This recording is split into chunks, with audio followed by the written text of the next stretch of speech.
Bom dia, meus irmãos. Que a graça e a paz do Senhor Jesus esteja sobre todos vocês. Que prazer poder me dirigir a vocês da igreja. A vontade era de estarmos juntos lá na igreja, mas impossibilitados nós estamos devido à situação, desse problema todo que nós vivemos nesses dias. Bom, o meu intuito é fazer live futuramente, então que seja ao vivo, né? Poder inclusive interagir com os irmãos. Mas ainda, como é o início, a gente está meio assustado, estou fazendo um vídeo gravado aqui. Então é uma gravação que eu estou colocando para vocês, mas no culto à noite, se Deus quiser, eu estarei fazendo um ao vivo aí, se Deus quiser, né? E lembrando também que nós estamos hoje no dia de jejum. Eu espero que pelo menos parte da igreja já tenha começado nesse jejum, outros começarão em outro horário, mas aproveite bem esse momento, meus irmãos, para vocês crescerem mais e mais espiritualmente. Meus irmãos, 2020 tem sido um ano tudo menos um ano normal. O ano que ainda é novo, nós estamos no mês 3, mas trouxe uma nova incerteza, uma nova dor, um novo vírus que lançou o mundo em um ciclone de medo e de caos. Eu, por exemplo, nunca imaginei que chegaria um momento em que eu, como pastor, diria para vocês: fiquem em casa, não venham à igreja. Mas esse momento chegou, estamos falando sobre isso e é necessário ficar em casa. Eu me lembro de um momento, não com tamanha extensão, mas semelhante a esse, foi o dia dos atentados terroristas, dia 11 de setembro de 2001.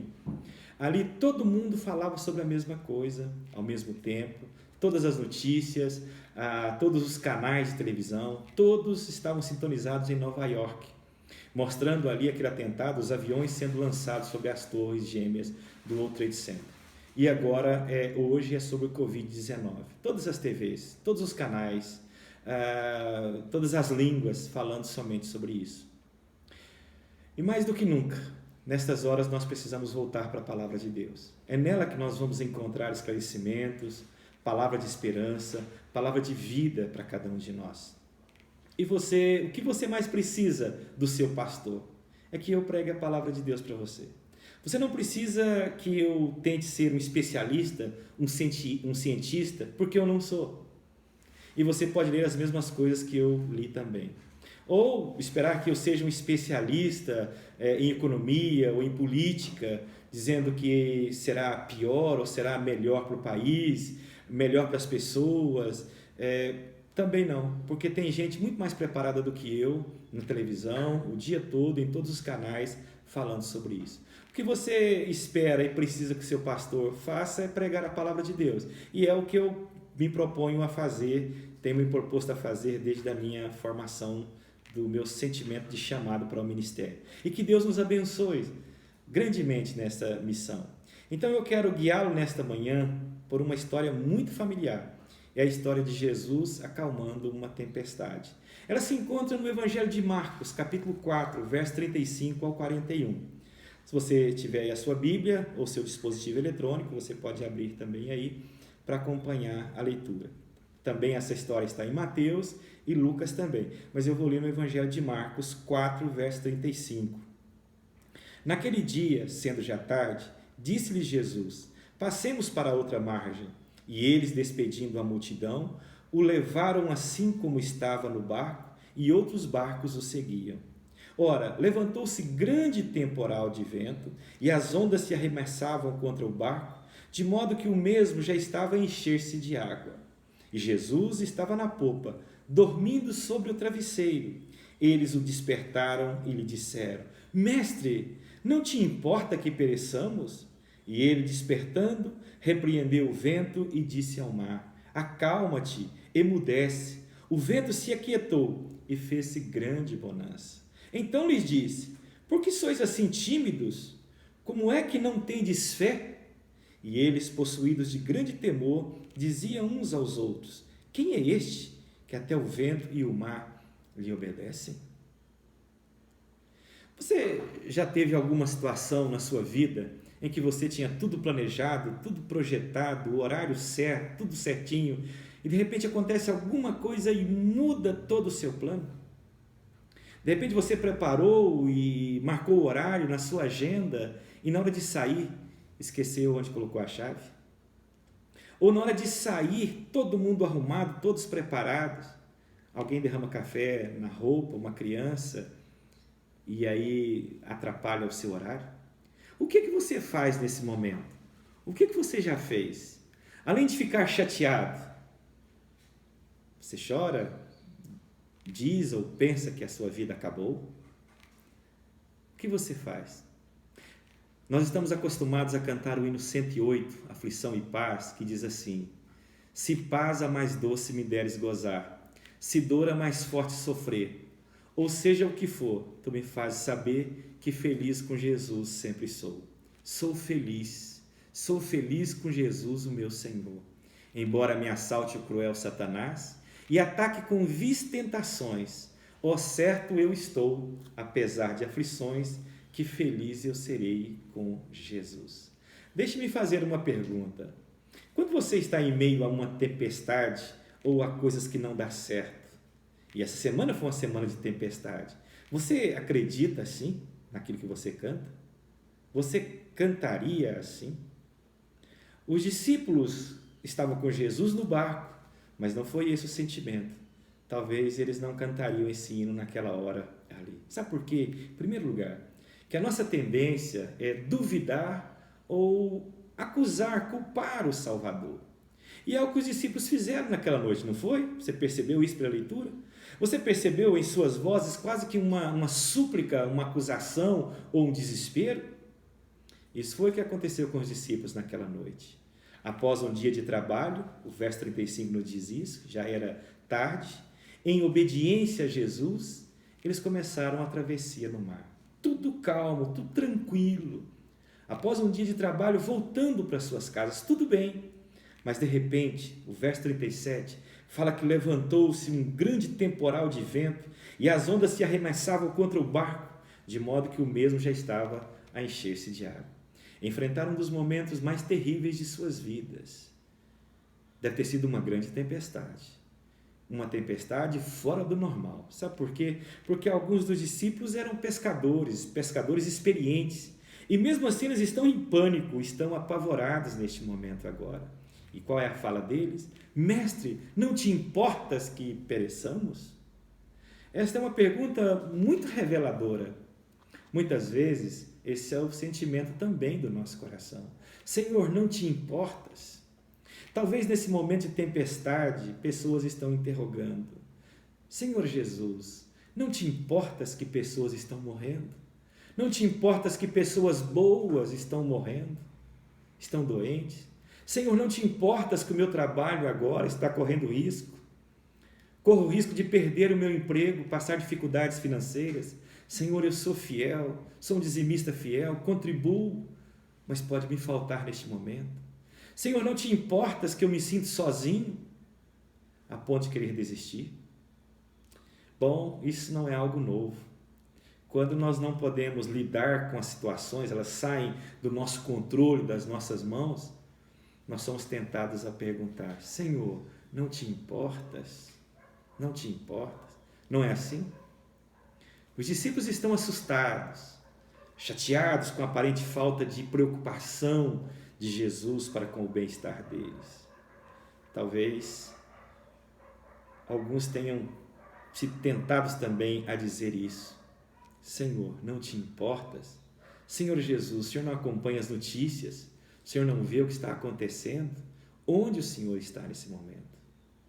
Mas uma segunda coisa, olhando para o verso 39 em diante, Jesus acordou e disse aqui para eles, despertando, verso 39, e ele despertando repreendeu o vento e disse ao mar: acalma-te, emudece, e o vento se aquietou e fez grande bonança.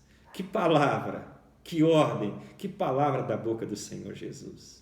Eles haviam questionado a aparente negligência de Jesus, mas Jesus se importa e muito com eles. Jesus se importa e muito conosco. Jesus se identifica conosco. Se identifica com a gente. Ele é o Deus homem e ele se identifica com a gente. Veja, o vento não o despertou. A tempestade não perturbou o seu sono. Mas quando os discípulos clamaram, ele acordou e interviu naquele momento. Isso não te parece maravilhoso?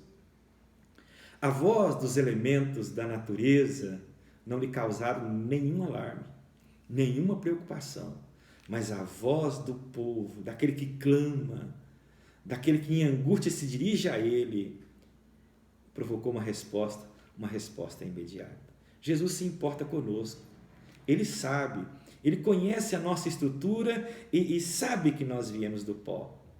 Isaías 63, verso número 13, diz assim: como alguém a quem consola sua mãe, assim eu vos consolarei, e em Jerusalém sereis consolados.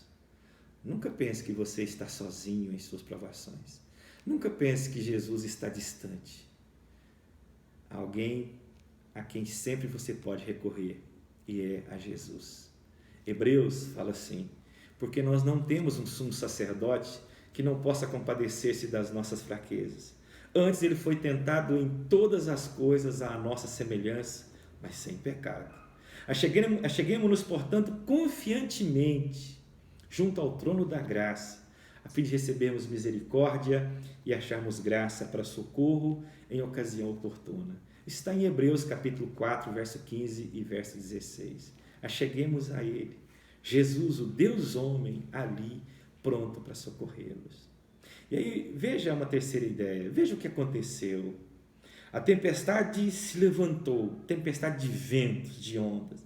Jesus acordou e ele ordenou, e simplesmente o temporal se acalmou.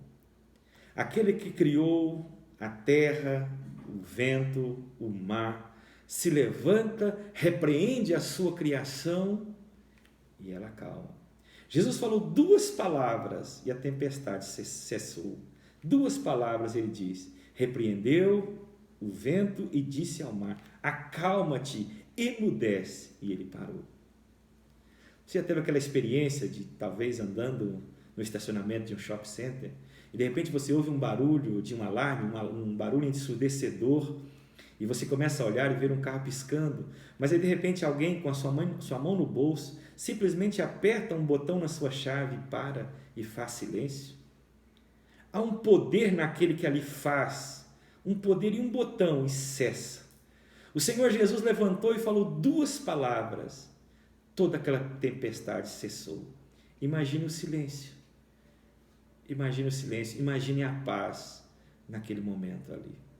E aí, meus irmãos, vocês podem notar aqui nesta passagem 3 repreensões. A primeira repreensão foi feita pelos discípulos a Jesus, por entenderem que ele não se importava com eles naquela tempestade. A segunda repreensão vem dos lábios de Jesus. Ele repreende o mar e o vento, e ali a paz. A terceira repreensão, no verso 40, é a repreensão de Jesus aos discípulos. Então lhes disse: por que sois assim tímidos? Como é que não tendes fé? Eles repreenderam Jesus, Jesus repreende a tempestade, e agora Jesus repreende os discípulos. E por que Jesus fez isso? Porque era uma questão de fé.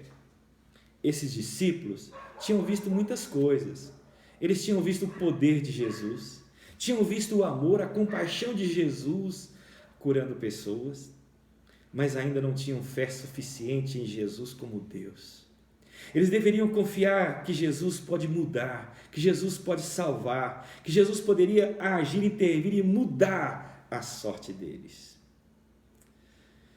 Veja, meus irmãos, os discípulos tinham visto os feitos de Jesus, mas Jesus queria que eles soubessem o que ele poderia fazer. Não apenas o que fez no passado, mas o que Jesus poderia fazer no presente e fazer também no futuro. E agora os discípulos aprendem uma lição. Passaram a acreditar que ali no barco deles estava alguém que era muito maior do que aquela tempestade, do que aquele mar que poderia tirar a vida deles. E a história termina com uma pergunta no verso 4, né?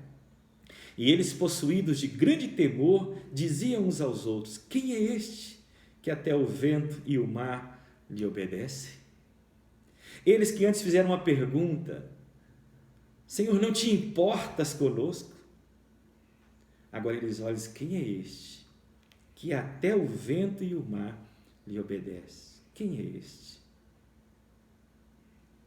E eles obedeceram. Ele é quem? Ele é Jesus, Ele é o Filho de Deus, Ele é o Criador, Ele é aquele que domina céus e mar, aquele que intervém, aquele que muda situações, muda sorte, salva, cura, restaura a vida. E o texto diz que eles, cheios de reverência e temor. Uma coisa era temer a tempestade, temer por suas vidas. Agora é conhecer o Criador da tempestade e temer aquele que é Senhor de todas as coisas. Então a passagem vai terminar com essa pergunta: quem é este que até o vento e o mar lhe obedece? E termina deste modo por um motivo, porque eles tinham que saber quem é Jesus. Na tempestade você não está sozinho, não temas, continue acreditando. E quando chegar a hora, a paz virá. Então fique quieto e espere em Cristo Jesus. E quem é Jesus? Quem é este? Este é o Senhor, Criador dos céus e da terra. É o nosso Senhor. É aquele que pode intervir e mudar a nossa sorte. É aquele que está cuidando de nós. Esse vírus está vindo. Está alastrando cada dia, cada vez mais. O que nós podemos é ficar em casa e impedir o seu progresso tão rápido, não é, como eminentemente está se aparentando. Esperar em Cristo Jesus. Nossa vida está nas mãos dele. Se ele nos preservar com vida, louvado seja Deus, nós iremos glorificá-lo. Veremos aí, daremos glória ao seu nome. Mas e se vier? E se tivermos a nossa vida ceifada? Nós estamos preparados, nós iremos também ver a glória do nosso Deus. Nós vivemos para Ele e morreremos também para Ele. A esperança é que a vontade e a certeza é que a vontade dele será feita e cumprida na nossa vida. Então nós temos que ter essa paz em Cristo Jesus. Não temos mais o mar, pois firme está a minha fé. No meu barquinho está Jesus de Nazaré. E se o medo me cercar, ou se o vento soprar, seu nome eu clamarei e ele me guardará. Quem é Jesus para você? É aquele que parece que não importa que nós pereçamos? Ou ele é aquele Deus homem que se compadece de nós? É o Deus que intervém, que muda a sorte de pessoas. Lembra do final do livro de Jó? Diz que Deus mudou a sorte de Jó quando este orava. Oremos juntos na presença de Deus. E eu quero convidá-lo para fazer isso agora, mesmo online. Mas ore comigo. Senhor nosso Deus, nosso Pai, nós estamos na Tua presença. Nós somos obras das mãos do Senhor, criados por Ti, ó Pai amado. Assim como todo este mundo, ó Senhor Deus, todo esse planeta, todas as pessoas, mesmo aqueles que não conhecem o Senhor, mesmo aqueles que ainda não se renderam ao Senhor, mesmo aqueles que estão agindo de um modo a afrontá-lo, mas são criaturas do Senhor. A vida deles estão também nas mãos do Senhor. O Senhor tudo pode, ó Pai amado. E nós queremos clamá-lo. Queremos clamar para que o Senhor entre com providência, com socorro bem presente. E sabemos que assim o Senhor já tem feito, porque se não for o Senhor do nosso lado, certamente esse mundo até deixaria de existir. Mas o Senhor é conosco, o Senhor peleja por nós. Então eu quero pedir, ó Pai, que em nome de Jesus, que a bênção do Senhor alcance a todos os que estão me ouvindo neste momento, me vendo nesta hora, que ali chegue a Tua bênção, a Tua paz. Entre no lar de cada um, estenda as Tuas mãos santas, poderosas, ó Senhor Deus, e opere maravilhas. E que a graça maravilhosa, o amor misericordioso e a paz que excede todo o entendimento do Deus Trino esteja sobre a sua vida, sobre o seu lar, hoje e para todo sempre. Amém. Que Deus te abençoe grandemente. Foi um prazer me dirigir a você neste momento, ainda preparando, treinando, né? Então, algumas dificuldades ainda. Espero pela graça de Deus hoje à noite poder entrar ao vivo, falar, melhorar um pouco mais também, poder comunicar com você. Peça as suas orações por mim também, né? Para minha família, para que Deus nos ajude nesse ministério. Quem sabe Deus pode levar essa mensagem a tantos corações e às vezes um coração, uma terra fértil, esperando uma mensagem, talvez numa tempestade, e que o Senhor Jesus possa acalmar a sua vida, a sua tempestade neste dia, nesta hora. Bom, aproveite bem o seu dia em família, né? Aproveite agora esse momento que Deus está te dando no seu lar, no recôndito do seu lar. Compartilhe coisas boas, e desenvolva a sua comunhão com Deus. E que à noite, logo mais, possamos nos encontrar e juntos adorar. Fique com Deus. Um grande abraço.